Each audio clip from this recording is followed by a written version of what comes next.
let's move on to song number 3 for tonight. And it's Denmark, and they are sending Fyr Flamme with Let's Practice on Each Other. I am not attempting the Danish title. I can't speak Danish. It will just sound like I've got something stuck in my throat. No joke, Stuart, or Tom, or any of you. But I don't think that's very sporting.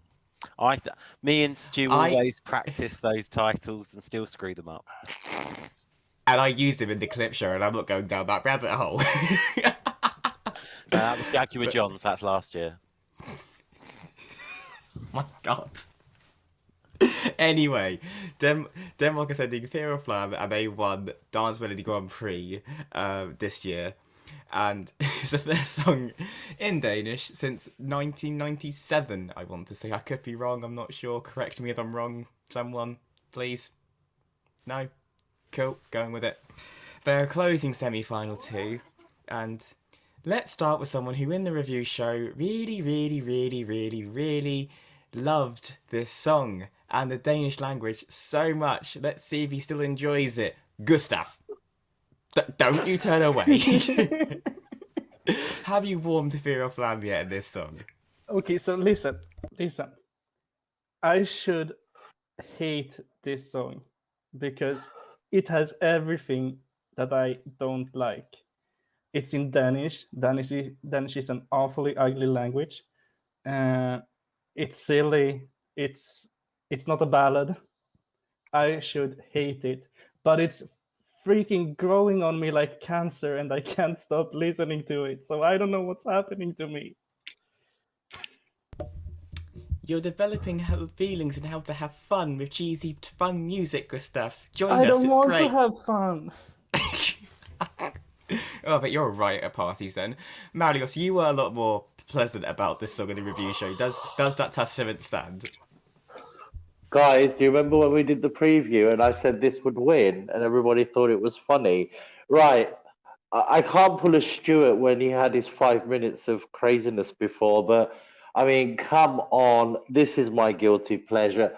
I seriously listen to this song about 15 times a day. And I must tell you, it's a throwback, the 80s thing. When we did the preview show for the Danish national, I used a few names from the 80s that we put them in the blender. I mean, mark my word, guys, this will qualify, this will shock, and I want to scream, but I'm 49 today, so I can't act so stupid. I'm sorry. So I'll scream later when we finish. But really, this song is just crazy, and I love it. Brilliant. Do what you want with this show. Age is just a number, Marius. Yeah, go mad. Phil, Michelle, this is camp, this is fun, this is cheesy. The UK are voting in this semi-final. Will you be voting for this? I mean, there's nothing wrong with it. It's good fun. It's a nice song. You are such a knob. It is just so 80s. It's more 80s than the actual 80s were. That's how 80s it is, you know. And we're now 2021, so it's just a little bit dated, but it's all right. Do spout some absolute pure bollocks. I absolutely love it. These are the people for me. I love it. I want to do my hair all big. I want to put blue eyeshadow on. I want to put some gold heels on. I want to go dancing. Oh my God. If I could adopt these blokes, I would. I think it's bloody brilliant. Absolutely love it. You're an idiot. And just in case you're wondering, that is Michelle's next dress up on the next show. She's on. Georgina, I'm sorry, you're gonna have to follow that rousing love speech from Michelle there. Do you share the same love for the 80s as much as Michelle does for this song? I do, but Michelle, that was amazing. So much energy. I absolutely love it. I'm a massive 80s fan as well, even though I was born in 90. But anyway, but I absolutely love the 80s. Why are we talking about the 80s? But anyway, but yeah, and I really like the Danish song, and also I like the Danish language. I think it's so nice and soft, and I know Gustav's not feeling it, but yeah, I love that they're singing their own language. It's bringing a bit of old school Eurovision back, which we need sometimes. And yeah, I really, really like it. And I hope it goes through, but it's tough. There's too many good ones this year, so we'll have to see. Okay. Oben, coming to you. A lot of people in the chat room are saying it's an earworm, it's a grower, it's a lot of fun. How do you feel about it? Elliot, my like, I like the song, but my problem with the song is that I don't know how the audience will. It's too serious to be a joke act, and it's too joke to be serious. So it's like, I think people won't understand. Are they just like being parodical, or are they really serious? This is who they are, and they are very serious about this kind of music and this stage persona. And I think it's a little bit confusing. It's somewhere in between, and I don't know which side they fall into and how the majority of people will perceive them. So if people will see like this is a parody act, they're like, yeah, it was cool, it was funny, but let's not vote because they're not serious. But if people will feel like this is who they are, then they will be like, yeah, this is really cool song, 80s vibe, and let's vote for it. Okay, Yana, how do you feel about the song? Obviously, it's very 80s, as we keep saying, and that's from the song down to the performance, down to the outfits, as much as I really do not like what the lead singer is wearing. How do you feel about this? Well, it's not my favorite song. I like the fact that they're singing in Danish for the first time since long. Let me just try and pronounce the title first. I think it's Øve Os På Hinanden.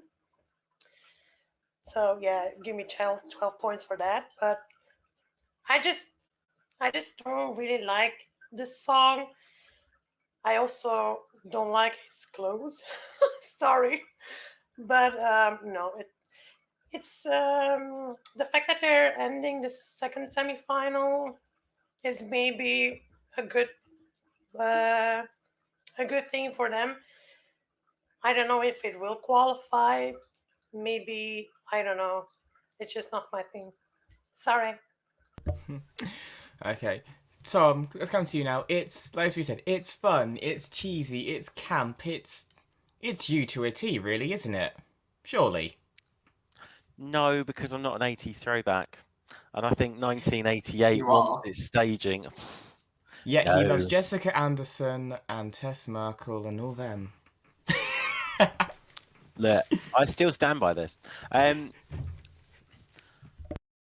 It's a good song. If this was like out of Eurovision 1988, Eurovision 1989, I'd be like, yes, this should be really, really up there and stuff like that. Unfortunately, it's not. Neil said in the chat that the song that's finished semi-final 2 has qualified every time since 2010. In actual fact, the only song to qualify, not to qualify, from semi-final 2 that performed last is the Netherlands' Shine by the Toppers.